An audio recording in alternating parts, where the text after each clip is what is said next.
get out, or... Get out!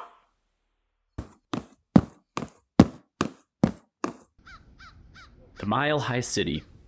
While Denver sits as the gateway into the Rocky Mountains from the east, there's much more offered here than the run-of-the-mill outdoor activities.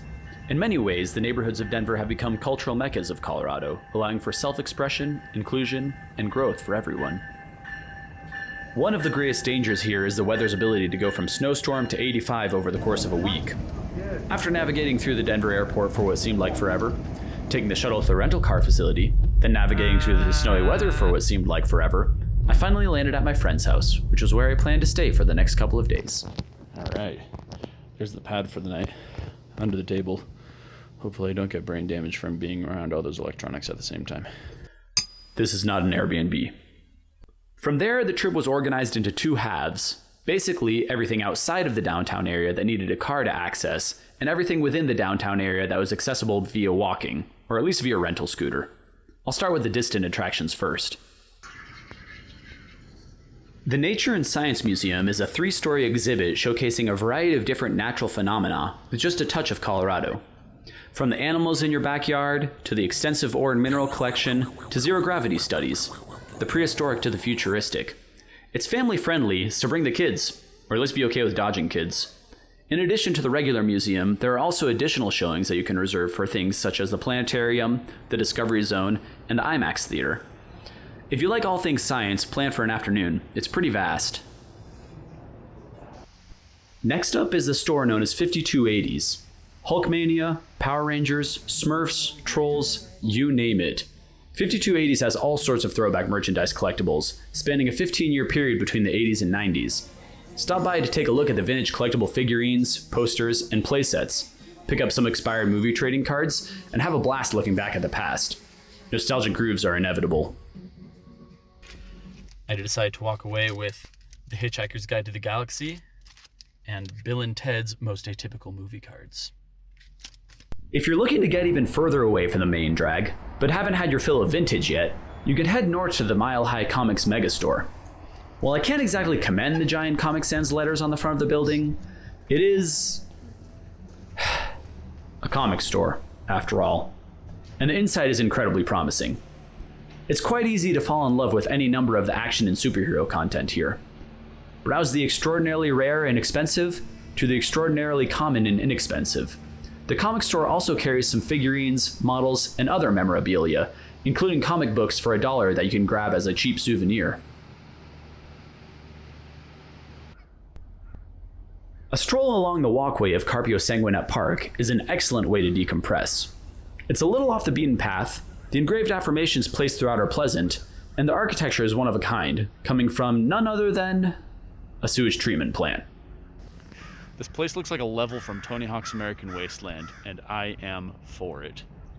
Not that the treatment plant is in use anymore. I mean, it's been repurposed into a park. Anyway, if that's too far north, then head south to Cranmer Park. There's also the popular Cheeseman Park, which features a courtyard and a Roman-style pavilion. This park was also built on top of segmented bodies of previously undisturbed spirits, but we're not going to talk about that right now. If you're looking to mostly walk around downtown and maybe stop by a couple outliers on your trip, you can probably do with the light rail / bus combos instead of renting a car. It's all pretty navigable, just use Google Maps for the transfers. The light rail also has stops located right near downtown and services the airport as well. For anyone looking to feel the true nature of 1 mile above sea level, whether it's at Coors Field or City Park, Denver has you covered. So there are a couple places in the Mile High City that signify exactly 1 mile above the sea level. One of the easiest places to find it, though, is right on the steps of the Capitol.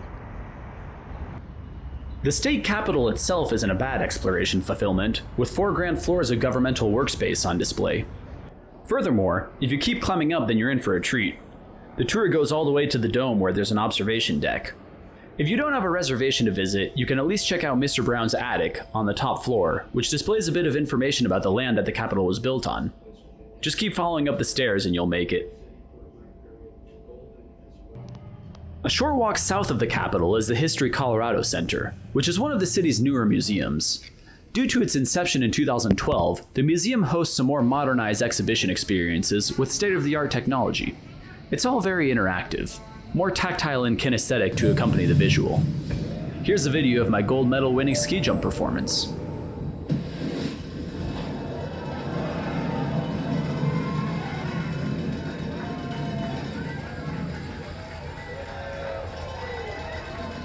Man, I knew I was a natural. Hop over to one of the most artistically decorated neighborhoods in all of the USA, the Rhino Arts District. Seriously, there's art on every building. The work also cycles through seasonally, which offers maximum repeat visits. You could spend a good chunk of time just walking around and marveling at the creative integrity behind the structure walls, but don't sleep on the quaint bars and artisan markets here as well.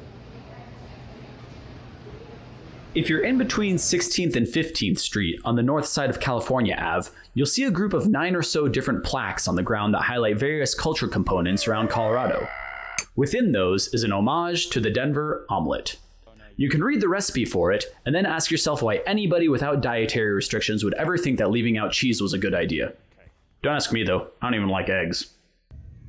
Last on my list, stop by the Wings Over Rockies Air and Space Museum to see some airplanes that are nearly one of a kind, like the B-1A Lancer, where there's only 2 left in the world, and the Bolo Bomber, where there's only 6 left in the world, and 5 on display. The museum also has a free guided tour, which runs through some history of aviation and points out the more hidden treasures within the hangar. If you happen to come through the Front Range, take in the large city atmosphere placed within the rolling hills, and don't miss a chance to absorb the magnitude of the 14ers to the west. It's no surprise that Denver offers a uniquely all-inclusive variety of media, history, and recreation. The city has been at the forefront of many cultural movements and historical accomplishments, and the gas pedal isn't letting up anytime soon.